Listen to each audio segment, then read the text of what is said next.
Hi everyone, and welcome to Shukin Science. In this video, I'll continue going through some practice questions involving monohybrid crosses, this time focusing on incomplete dominance, so another non-Mendelian mode of inheritance. And as always, when we're doing problem solving with monohybrid crosses, we want to kind of follow these 4 steps, beginning with that mode of inheritance. So if you take a look at the background information provided here, we're looking at flower petal color, and it does tell us that this is the result of 2 alleles. However, in this case, those alleles are determined by incomplete dominance, which means that they're 2 equally weak or no true dominant alleles.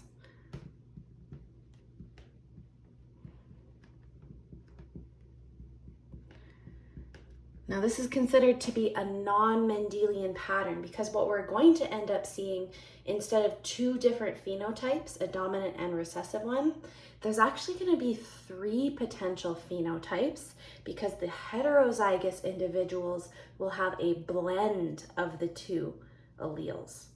So it then goes on to tell us that one of the alleles results in white petals and then the other one results in red.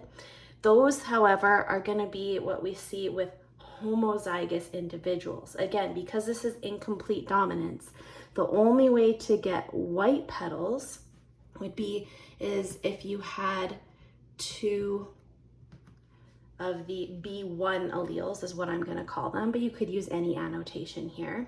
And the only way to get red petals would then be if you had 2 of the B2 alleles.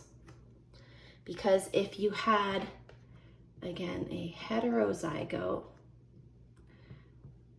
you're going to have a different phenotype because you're going to produce some red and then some with a lack of a pigment. So you're going to end up with some sort of blending of the 2.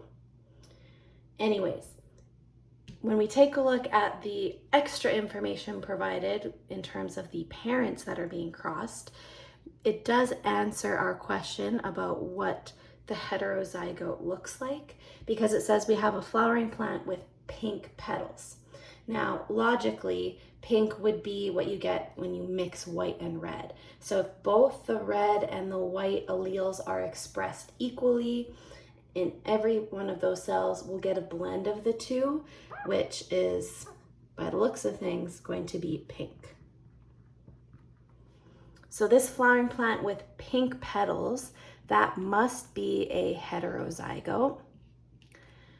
And it's being crossed with a plant with white flowers. So we have a homozygote for the B1 allele. And we want to know the phenotypic ratio of offspring. Now we haven't done ratios yet, so I'll show you what that looks like in a second. Despite this being a non-Mendelian mode of inheritance, we're still going to approach it the exact same way. So we're going to go ahead and split those alleles because when these plants go to make their pollen or their eggs, they're really going to follow that same process of meiosis. So again, splitting those alleles to represent meiosis, and then we're going to bring them together to demonstrate what a fertilized egg would look like.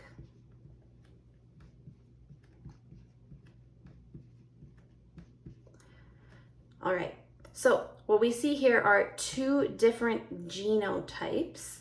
We have the B1 genotype, and we have the B1b2.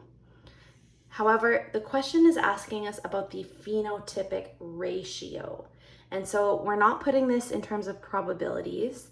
This time, if they're asking for a ratio, all we're going to do is say we are going to have 1 white. Remember, B1 encodes white petals to every 1 pink because the heterozygote encodes pink petals. And if you want, we could also throw in the fact that there are no red petaled flowers being produced from this cross. And now, obviously, there's 2 of each genotype and 2 of each phenotype. However, we can reduce that to 1-to-1. We always want to write our ratios in those lowest possible terms. And so that's a monohybrid cross with incomplete dominance. It's really no different in terms of the process compared to Mendelian crosses or even X-linked crosses. The only difference is these heterozygotes have their own distinct phenotypes. So there's actually 3 possible phenotypes instead of the traditional 2. Thanks, everyone.